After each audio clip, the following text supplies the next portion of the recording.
मिर्जा गालिब ने कहा था कि हजारों ख्वाहिशें ऐसी कि हर ख्वाहिश पे दम निकले, बहुत निकले मेरे अरमान लेकिन फिर भी कम निकले। भारत के मजदूर और नौकरी पेशा वर्ग की कहानी भी कुछ ऐसी ही है।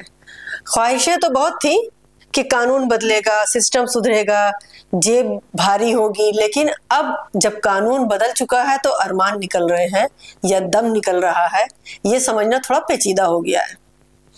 कैलेंडर पर तारीख देखिए, आज हम 21 नवंबर 2025 से 4 दिन आगे खड़े हैं।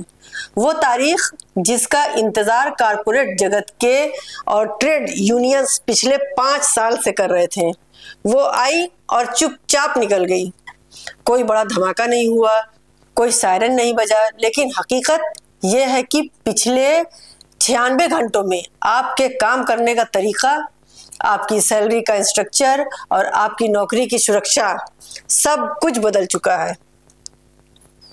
पुराने 29 कानूनों की रद्दी जला दी गई है और उसकी जगह 4 नए लेबर कोड्स ने ले ली है। प्रधानमंत्री नरेंद्र मोदी इसे आजादी के बाद का सबसे बड़ा सुधार बता रहे हैं। दावा है कि इससे ईज ऑफ डूइंग बिजनेस आएगा, लेकिन सवाल यह है कि बिजनेस तो आसान हो जाएगा, क्या ईज ऑफ लिविंग यानी आपकी जिंदगी आसान होगी?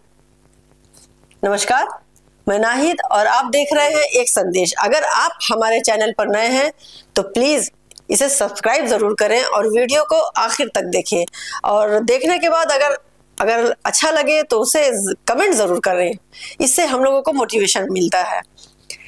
आज हम उन 4 दिनों का हिसाब किताब करेंगे जो बीत चुके हैं। आज हम उस सैलरी का स्लिप और पोस्टमार्टम करेंगे जो अगले महीने आपके हाथ में आएगी, और हम उस हायर एंड फायर पॉलिसी की भी बात करेंगे जिसने बॉस को बाहुबली बना दिया। क्या ये नए नियम आपके लिए वरदान है या एक मीठा जहर? चलिए थोड़ा इसकी परतें खोलते हैं। सबसे पहले तो एक बात साफ समझ लीजिए, 21 नवंबर से पहले तक हमारा सिस्टम एक पुरानी खटारा गाड़ी जैसा था।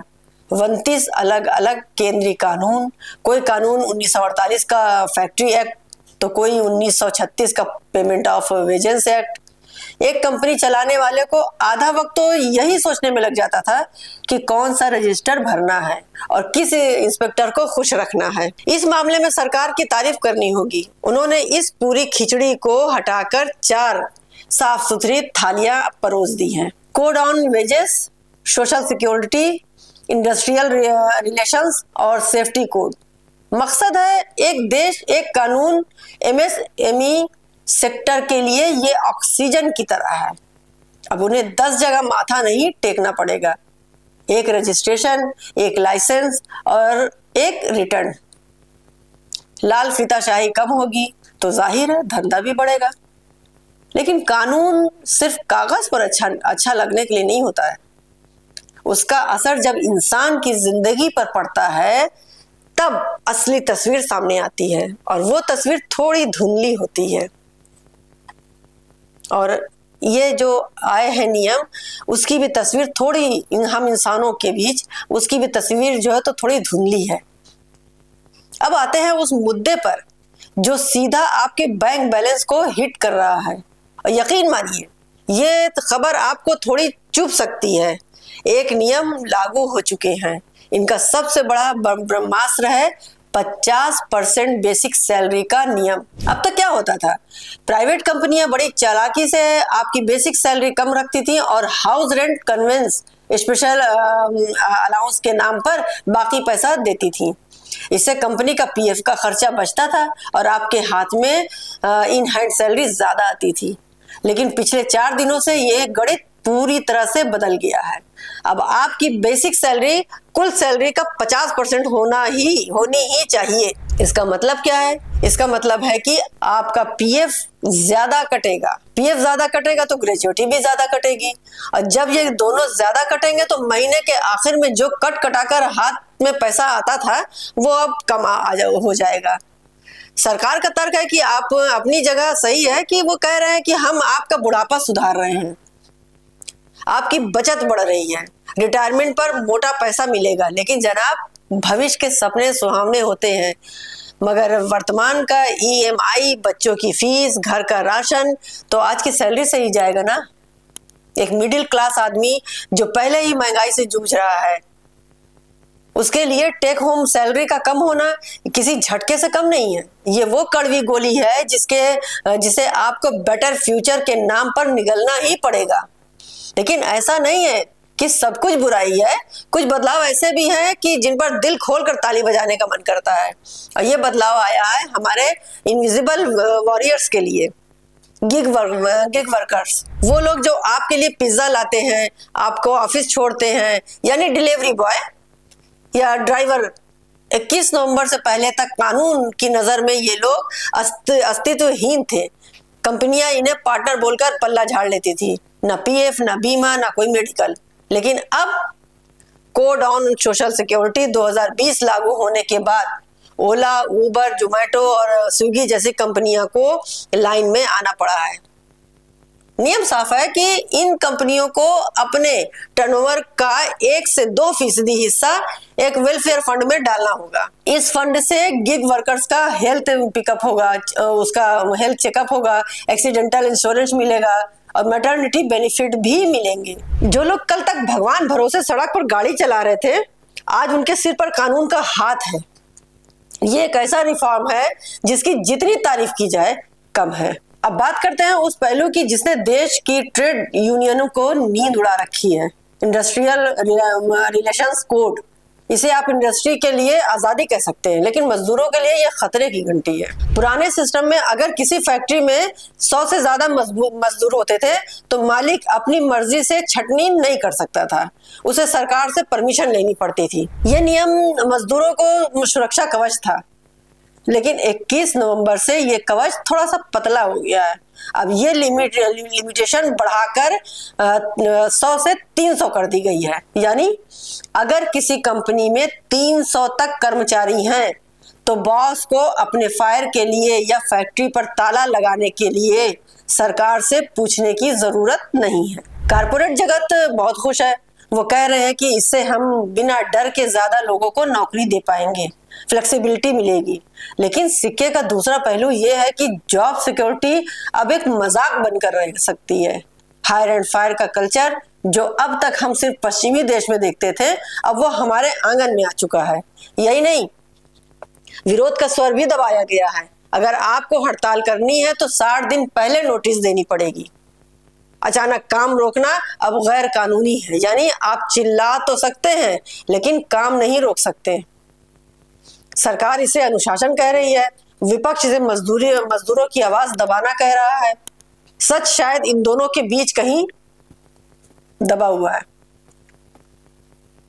अब इस नए दौर में महिलाओं के लिए भी एक नई सुबह हुई है। पुराने कानून की बेड़ियां टूट गई हैं। 21 नवंबर से महिलाएं किसी भी शिफ्ट में काम कर सकती हैं।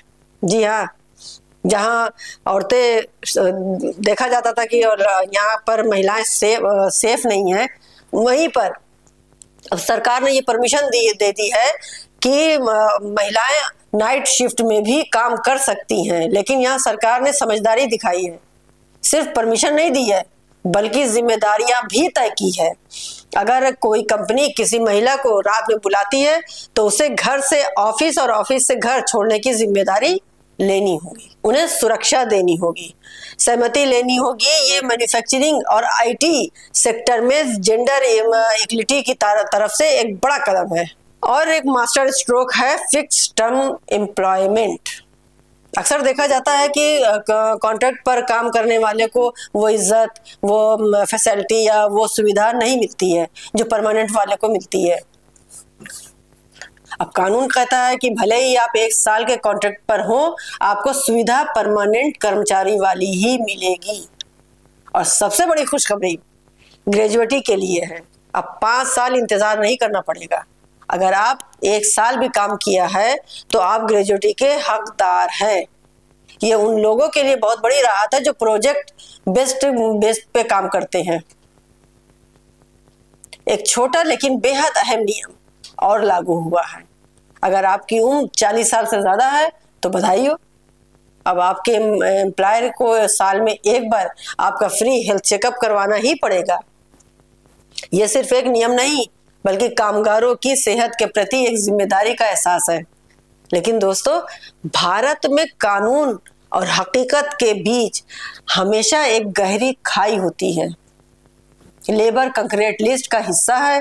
केंद्र ने तो हरी झंडी दिखा दी, लेकिन क्या राज्य सरकारें इसके लिए तैयार हैं? क्या वो इंस्पेक्टर जो कल तक घूस लेकर फाइल पास करता था, आज अचानक से फैसिलिटेटर बन जाएगा? ये सवाल इसलिए भी जरूरी है क्योंकि कानून बदलना आसान है, नियत बदलना बहुत मुश्किल।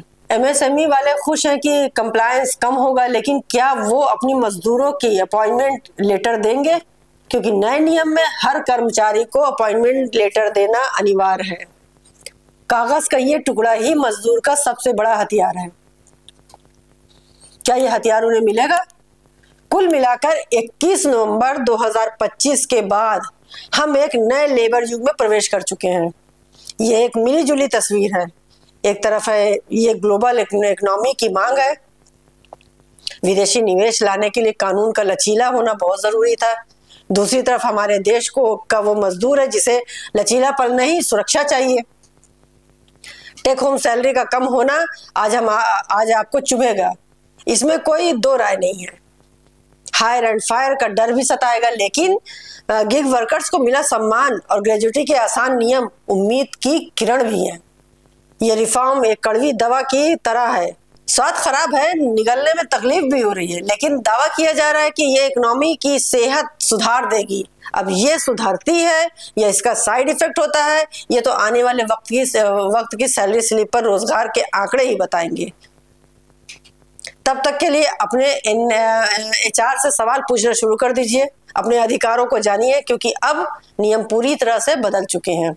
आपको क्या लगता है, क्या आप अपनी इन हैंड सैलरी कटवाने को तैयार है बेहतर भविष्य के लिए, या फिर ये सरकार का एक और ऐसा प्रयोग है जिसकी कीमत आम आदमी चुकाएगा, जिसकी जेब कटेगी, आम आदमी की जेब कटेगी, बोझ भी आम आदमी पर ही बढ़ेगा? अपनी राय हमको कमेंट बॉक्स में जरूर बताइएगा। आज के शो में इतना ही। देखते रहिए एक संदेश। नमस्कार, जय हिंद।